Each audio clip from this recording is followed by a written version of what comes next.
شفیق صاحب نے ساری عمر مزدوری کر کے بیوی بچوں کو پالا، لیکن ان کی بیوی کبھی ان سے خوش نہ تھی کیونکہ ان کی آمدن کم تھی۔ ان کا بیٹا اسلم پڑھ لکھ کر باہر ملک چلا گیا اور پیسے اماں کو بھیجنے لگا۔ سارے پیسے اماں رکھ لیتی اور شفیق صاحب کو کھانا بھی مرضی سے نہ دیتی۔ اسلم اماں سے کہتا کہ ابا کو آدھے پیسے دیا کرو اور اس کا خیال رکھا کرو۔ شفیق صاحب بیمار ہوئے تو ان کی چارپائی سٹور روم میں رکھ دی گئی اور کئی دن ان کی خبر تک نہ لیتی۔ ایک دن اسلم پاکستان آیا اور ابا کو تحفے دینے کے لیے سٹور روم میں گیا تو اس کے قدموں تلے زمین ہی نکل گئی، کیونکہ وہاں پر پانی دے دو رضوانہ، میرا حلق سوکھ رہا ہے۔ پچھلے آدھے گھنٹے سے مسلسل شفیق صاحب اپنی بیوی رضوانہ کو آوازیں دے رہے تھے، لیکن کوئی بھی ان کی آواز سن کر نہیں آیا تھا۔ گھبراتے ہوئے سینہ مسلتے شفیق صاحب نے جب سامنے لگی گھڑی پر وقت دیکھا تو دن کے 12 بج چکے تھے۔ وہ تو کل رات سے شدید بخار سے تپ رہے تھے۔ انہوں نے تو کل دوپہر کو صرف سوکھی روٹی کھائی تھی۔ پانی کا ایک گلاس ان کے پاس ہی پڑا تھا جس سے گھونٹ گھونٹ پی کر وہ اپنا حلق تار کرنے لگے تھے۔ اس کے بعد تو شاید کوئی ان کے کمرے میں بھی نہیں آیا تھا۔ بھوک سے کمزوری محسوس کر رہے تھے، بدن میں طاقت ہی نہیں رہی تھی کہ اٹھ کر خود پانی کا گلاس بھی اٹھا سکتے۔ دوسرے کمرے میں ایئر کولر آن کر کے سو رہی رضوانہ نے جب بار بار شفیق صاحب کی کراہنے کی آواز سنی تو آخر کو ہڑبڑا کر اٹھ بیٹھی، منہ ہی منہ میں بڑبڑا کر کہنے لگی، ایک تو پتہ نہیں اس مصیبت سے کب جان چھوٹے گی۔ سکون کی 2 گھڑی لیٹ جاؤ تو اس پر بھی یہ ہر وقت آوازیں کستا رہتا ہے، پتہ نہیں کیا چاہتا ہے۔ نیندیں حرام کر رکھی ہیں، نہ دن کو چین اس کو نہ رات کو۔ جلدی جلدی جوتی پہنتے دوپٹہ کندھے پر پھینکتی ہوئی وہ دوسرے کمرے میں آئی تھی۔ یہاں کا پنکھا بھی خراب تھا اور گرمی اور ہفسوں سے کمرے میں گویا تندور چل رہا تھا۔ جیسے ہی اس کمرے میں رضوانہ داخل ہوئی تو اگلے پل دل پر ہاتھ رکھ لیا، کہنے لگی، ہائے میں مر گئی، اتنی گرمی یہاں! ایک تو تمہیں چین نہیں ہے، بتاؤ کیا ہے، کیوں آوازیں دے رہے ہو؟ اتنی گرمی میں 2 گھڑی کولر کے آگے آرام کرنے کے لیے لیٹی ہوں، وہ بھی تم مجھے سکون سے لیٹنے نہیں دے رہے۔ سامنے بستر پر ایک لاغر وجود پڑا تھا۔ شفیق صاحب پسینے سے تر تھے، پورا وجود پسینے سے شرابور تھا۔ گرمی سے ان کی حالت خراب ہو رہی تھی، پیاس اور شدت سے گھبراہٹ تھی، اور کہنے لگے کہ پانی لا دو، پیاس لگی ہے۔ میں نے کل دوپہر کا کھانا کھایا ہے، اس کے بعد کچھ کھایا ہی نہیں، ساری رات بخار سے تڑپتا رہا۔ کیا تمہیں ذرا احساس نہیں ہے میرا؟ خود تم ایئر کولر کے آگے آرام کر رہی ہو اور میں یہاں پر گرمی میں ہوں، کم از کم میرے پاس ٹھنڈا پانی تو رکھ دو۔ یہ سن کر رضوانہ اگلے ہی پل ماتھے پر بل ڈال چکی تھی، کہنے لگی کہ ڈاکٹر نے سختی سے منع کیا ہے آپ کو ایئر کولر کے آگے نہیں سلانا، ورنہ آپ کا یہ جوڑوں کے درد ہے نا، یہ پھر سے سر اٹھا جائیں گے۔ میرا بیٹا کوئی حرام تو نہیں کماتا جو کما کما کر میں آپ کی بیماریوں پر ہی لگاتی رہوں۔ اتنی بھی طاقت نہیں رہی اب آپ میں کہ اٹھ کر پانی ہی پی سکو۔ میں تو نوکرانی ہوں نا آپ کی، جو جوانی سے لے کر بڑھاپے تک آپ کی فرمائشیں اور خواہشیں پوری کرتی رہوں۔ رضوانہ کچن میں گئی تھی اور برتن پڑکتے ہوئے ایک گلاس میں کولر کی بجائے واش بیسن کی لگے ہوئے نل سے پانی بھرا تھا، اور پھر پانی کو بھرنے کے بعد اس نے کل رات کی بچی ہوئی روٹی نکالی اور لا کر شوہر کے سامنے رکھ دی، کہنے لگی کہ لو کھا لو، اور ہاں سب کچھ دے دیا ہے، مجھے سکون سے سونے دو، کسی آوازیں مت دینا۔ اتنا کہہ کر ایک مرتبہ پھر رضوانہ ایئر کولر کے آگے لیٹ کر سو چکی تھی، جبکہ شفیق صاحب گہری سانس خارج کر کے رہ گئے، دل ہی دل میں اپنے بیٹے کو آوازیں دینے لگے کہ بیٹا تو کہاں چلا گیا مجھے چھوڑ کر، کاش تو واپس آ جاتا اور اپنی ماں کا رویہ میرے ساتھ دیکھتا، وہ میرے ساتھ جانوروں سے بھی بدتر سلوک کر رہی ہے۔ ارے ایسے تو کوئی اپنے نوکروں کے ساتھ بھی نہیں کرتا جیسے تمہاری ماں میرے ساتھ کر رہی ہے۔ یوں ہی کرتے کرتے شفیق صاحب سوکھی روٹی منہ میں ڈالتے اور اوپر سے پانی کا گھونٹ بھرتے، ساتھ باسی کا کھانا کھا رہے تھے۔ انہیں بہت سال پہلے کا وقت یاد آنے لگا۔ شفیق صاحب نے شروع سے ہی محنت مزدوریاں کی تھیں، امیری کیا ہوتی ہے بلکہ گھی والا پراٹھا کیا ہوتا ہے ان کو علم نہیں تھا۔ انہوں نے اب تک صرف سوکھی روٹیاں ہی کھائی تھیں۔ بعض دفعہ تو حالات ایسے ہی ہو جاتے کہ لوگوں کے گھروں سے جا کر باسی سوکھی روٹیاں مانگنا پڑتی اور وہی پانی میں بھگو کر کھانا پڑتی تھیں۔ اتنی غربتوں میں رہ کر شفیق صاحب آگے بڑھے تھے جیسے بھی تھے، لیکن اپنی بیوی اور اکلوتے بیٹے کی ہر خواہش پوری کرتے۔ رضوانہ نے صرف ایک ہی بیٹا پیدا کیا تھا جو کہ ان دونوں کے لیے آنکھوں کا تارا تھا۔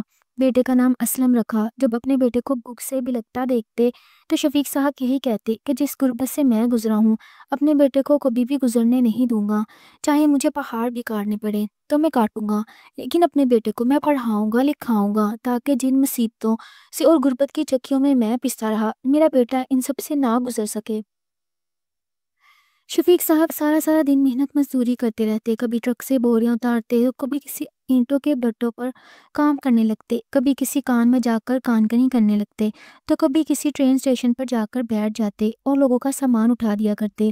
مختصر یہ کہ انہوں نے اپنے وقت کا ضیاع نہیں کیا، ایک ایک روپیہ جوڑ کر انہوں نے اسلم کو پڑھایا لکھایا تھا، اور اسلم بھی اپنے ماں باپ کی قربانیوں کو جانتا تھا، اس لیے صرف فیصلہ کر چکا تھا کہ وہ پڑھ لکھ کر اپنے ماں باپ کی ہر وہ خواہش پوری کرے گا جس کے وہ حقدار ہیں۔ اسلم کو شفیق صاحب سے زیادہ رضوانہ سے انسیت تھی، وہ اپنی ماں سے بے تحاشا محبت کرتا تھا، جو جیسے تیسے مزدوریاں کر کے اسلم کو پڑھایا لکھایا، اور ایک وقت وہ بھی آیا جب باہر سے اس کے لیے ویزا آ گیا اور وہ اپنے ماں باپ کی ڈھیروں دعائیں لیتا دوسرے ملک چلا گیا۔ اسلم اپنی ماں کے گلے لگ کر کتنی ہی دیر روتا رہا، کہتا رہا تم فکر مت کرو، جتنے بھی پریشانیاں تنگیاں تم نے دیکھی ہیں میں ہر پریشانی تنگی دور کر دوں گا، بس ہمارے برے دن بہت جلد چھپنے والے ہیں۔ اپنے ماں باپ کے سینے سے لگ کر بھی اس نے یہی باتیں کی تھی، کہنے لگا میں آپ کو ایک بہت بڑے گھر کا مالک بنانا چاہتا ہوں ابا، میرا جی چاہتا ہے کہ آپ کے قدموں میں کائنات کی ساری دولت لا کر رکھ دوں اور آپ کو کسی بھی قسم کی پریشانی کا سامنا نہ کرنے پڑے، آپ اپنی سلطنت میں راج کریں۔ شفیق صاحب نے جب اپنے بیٹے کے منہ سے یہ بات سنی تو آنکھوں میں آئے آنسو روک نہ سکے، بیٹے کا ماتھا چوم کر بولے ارے بیٹا، خدا تمہارے خوابوں کو مبارک کرے اور بہت جلد تمہیں وہ سب کچھ عطا کرے جس کی تم خواہش رکھتے ہو، میرا کیا ہے، میں تو تمہیں آرام وسائل کے ساتھ رہتا دیکھ کر ہی خوش ہو جاؤں گا۔ یوں اسلم دوسرے ملک جا چکا تھا اور وہاں جانے کے بعد اس نے دل لگا کر محنت مزدوری کرنا شروع کر دی، کچھ عرصے میں اس کی نوکری لگ چکی تھی اور وہ لاکھوں میں کمانے لگا تھا۔ جب پہلی مرتبہ فون کر کے اس نے یہ بات بتائی تو رضوانہ اور شفیق صاحب بہت خوش ہوئے، لیکن اسی شام اچانک شفیق صاحب کی ٹانگوں میں شدید درد اٹھا۔ رضوانہ اسے کہنے لگے کہ مجھے درد کی گولی دے دو، میری ٹانگوں میں شدید درد ہو رہا ہے، اب تو برداشت کرنا بھی مشکل ہو چکا ہے۔ رضوانہ نے اس وقت کچن میں کھیر چڑھائی ہوئی تھی، اس نے منت مان رکھی تھی کہ بیٹے کی نوکری لگ گئی اور پہلی تنخواہ آئی تو ان پیسوں سے اللہ کی راہ میں غریب بچوں کو میٹھا کھلاؤں گی۔ اس نے شفیق صاحب کو کچھ دیر صبر کرنے کا کہا اور پھر اپنے کاموں میں لگ گئی۔ شفیق نے خود ہی اٹھ کر دوا ڈھونڈ لی تھی۔ دھیرے دھیرے وقت بدلنے لگا۔ رضوانہ جو بیٹے کی موجودگی میں اپنے شوہر کے ساتھ اپنا رویہ بہتر رکھتی تھی، جی کرتی نہ تھکتی تھی، جب بیٹے نے بینک میں پیسے بھیجنا شروع کیے تو اس کا رویہ شوہر سے بدلنے لگا۔ شفیق کی ٹانگوں میں اس قدر درد رہتا کہ درد سے وہ ساری ساری رات ہائے ہائے کرتا رہتا، لیکن رضوانہ کو کوئی پرواہ نہ تھی، گھر میں وہ دونوں ہی تھے، کوئی تیسرا موجود نہیں تھا۔ جب درد حد سے بڑھنے لگا اور گھر میں موجود دوائیوں سے شفیق کو آرام نہ آیا تو پھر اسے ڈاکٹر کے پاس رضوانہ لے گئی۔ جب چیک اپ کروایا تو اس نے جوڑوں میں اچھا خاصا گیپ آ چکا تھا، بے احتیاطی کی وجہ سے مسئلہ کافی پیچیدہ ہو چکا تھا۔ ڈاکٹر نے 1 ماہ تک شفیق صاحب کو مکمل بیڈ ریسٹ بتایا۔ شفیق صاحب کو بھی کسی طرح کی پریشانی نہ تھی کیونکہ اب بیٹا کمانے والا ہو چکا تھا، اگر وہ گھر میں بھی رہتے تو ان کا بیٹا ہر مہینہ لاکھوں کما رہا تھا، لیکن ایک بات انہیں اندر ہی اندر کھٹکنے لگی تھی، آخر رضوانہ کا رویہ اس قدر بدل کیوں گیا ہے؟ وہ پہلے تو ایسے نہیں تھی۔ دھیرے دھیرے شفیق صاحب کی طبیعت مزید بگڑنے لگی، ان کی صحت اب پہلے جیسے نہیں رہی تھی۔ رضوانہ بھی اپنے شوہر سے بدلنے لگی تھی، پہلے جو وہ ایک کمرے میں رہا کرتے تھے دھیرے دھیرے دونوں نے اپنا بستر الگ کر دیا۔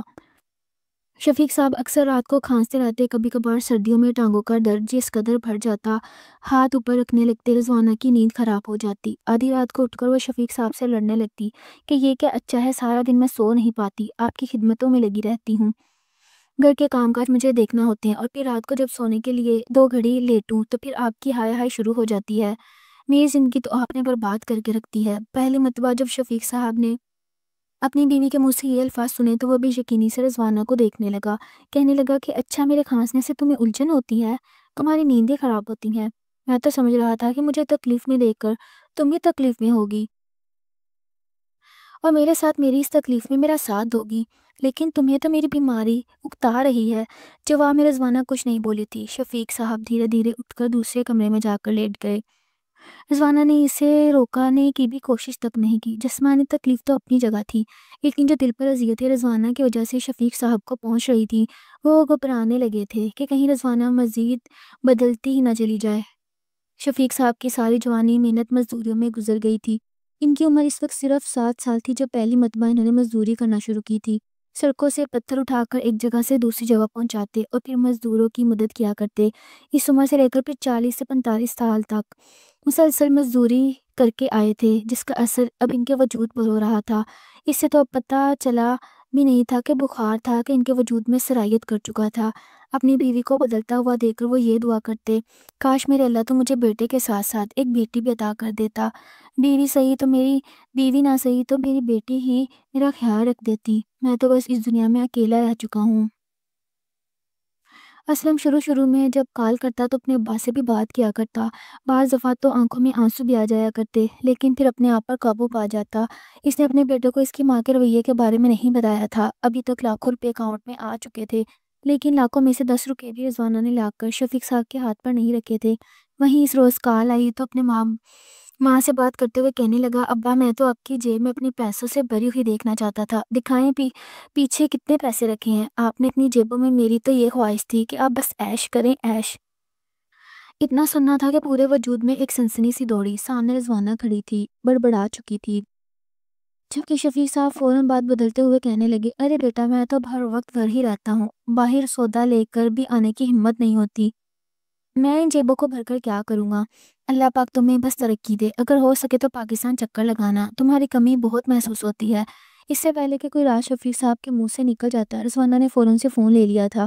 وہ بھی سختی سے تنبیہ کر دی، خبردار تو کسی بھی طرح کا کوئی راز ان کو بتانے کی کوشش نہیں کی تو ورنہ اچھا نہیں ہوگا۔ وقت بڑی تیزی سے سفر کرنے لگا تھا، پرانے گھر کو نئے سرے سے تعمیر کر دیا گیا تھا۔ شفیق صاحب کی طبیعت اس قدر خراب ہونے لگی، اوپر سے بیوی کا رویہ دیکھ کر وہ بالکل ہی خود کو مریض سمجھنے لگے تھے۔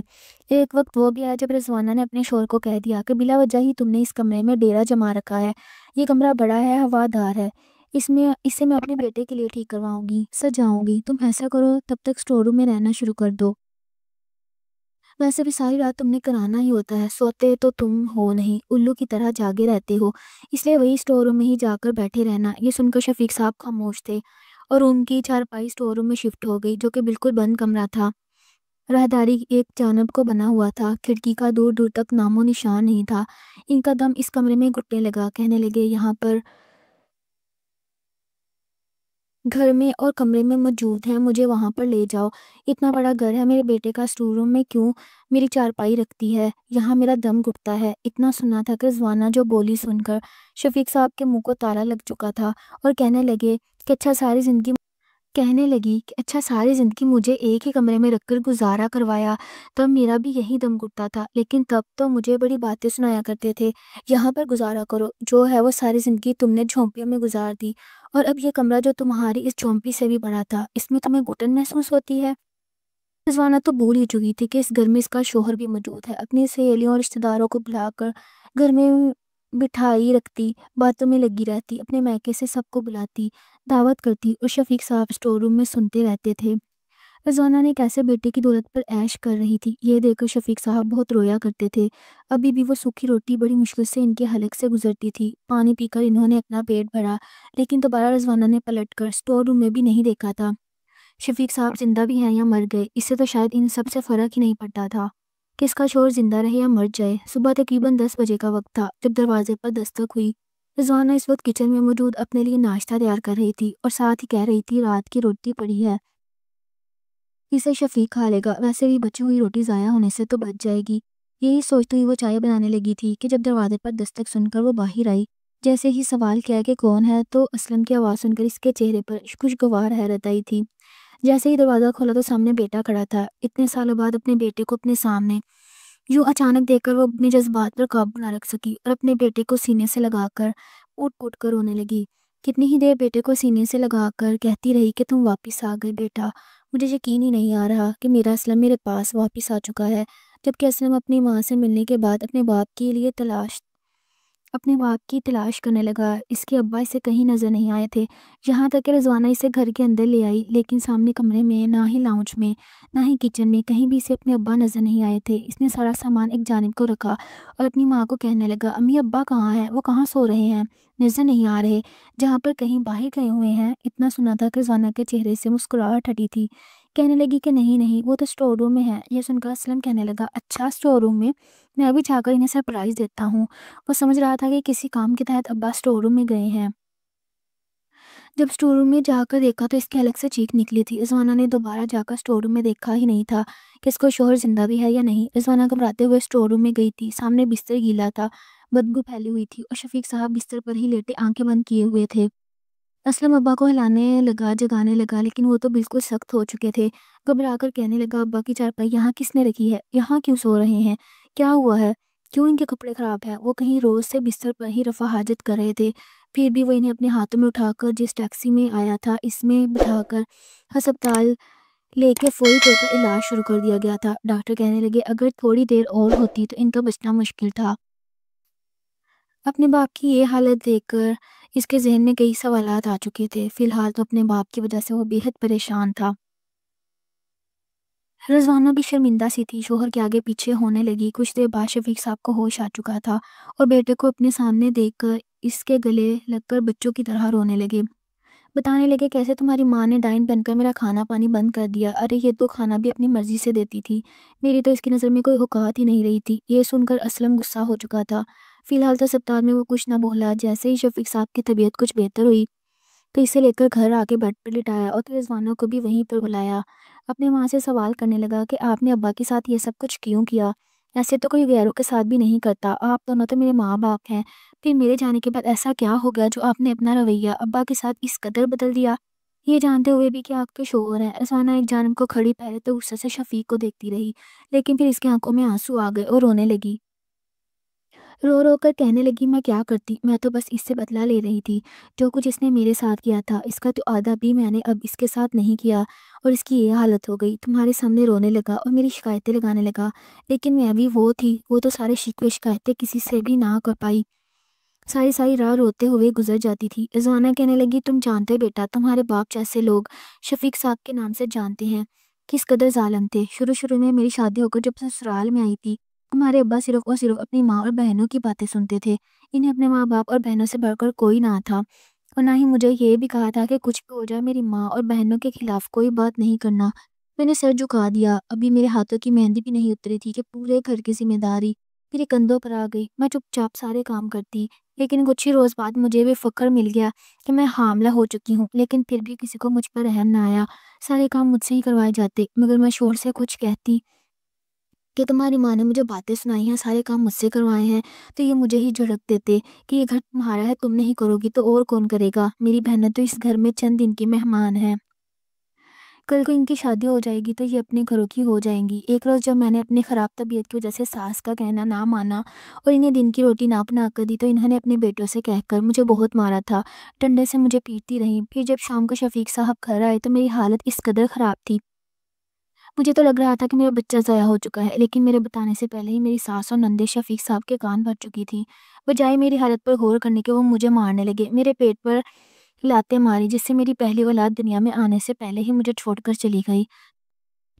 پھر جب تم پیدا ہونے والے تھے تب جا کر میرے شوہر کو کچھ عقل آئی تھی، ان کی بہنیں اپنے گھر کی ہو چکی تھیں اور یہ گھر اب تمہارے چھوٹے چاچو کا تھا، اس لیے اور جگہ لے کر وہاں پر تمہارے دادا نے گھر تعمیر کروایا اور یوں شفیق صاحب مجھے اس گھر سے لے کر اس گھر میں لے آئے تھے۔ جب ماں اور بہنوں کا سایہ سر سے ہٹا تو میرے شوہر کا رویہ میرے ساتھ ٹھیک ہو گیا، لیکن جس طرح کی اذیتیں اور درد میں سہتی رہی، بھوکی پیاسی رہتی، وہ سب کچھ میرے ذہن میں یوں ہی نقش ہے۔ ابھی تو ان کی سوچ میں نے وہ سب کچھ کیا بھی نہیں تھا اور ان کی یہ حالت ہو گئی۔ مجھے تو بس بدلہ چاہیے تھا، جن تکلیفوں سے میں گزری ہوں ان تکلیفوں سے میں ان کو بھی گزارنا چاہتی تھی۔ یہ سن کر اسلم ہکا بکا اپنی ماں باپ کا چہرہ دیکھنے لگا۔ اسلم کہنے لگا یقیناً ابا آپ سے اس رویے کی معافی بھی مانگ چکے ہوں گے، اور پھر آپ بیٹے کا سہارا محسوس کرتے ہی اپنے شوہر کے ساتھ اس طرح کا رویہ کیسے رکھ سکتے ہیں؟ میں آپ سے اس پر ناراض ہوں، لیکن آپ اپنی ہنسی کسی زندگی کیوں برباد کر رہی ہیں؟ اسلم نے اپنی ماں کو سمجھایا تھا، اور شاید اپنے شوہر کی یہ حالت دیکھ کر تھوڑا بہت احساس تو رضوانوں کو بھی ہو چکا تھا۔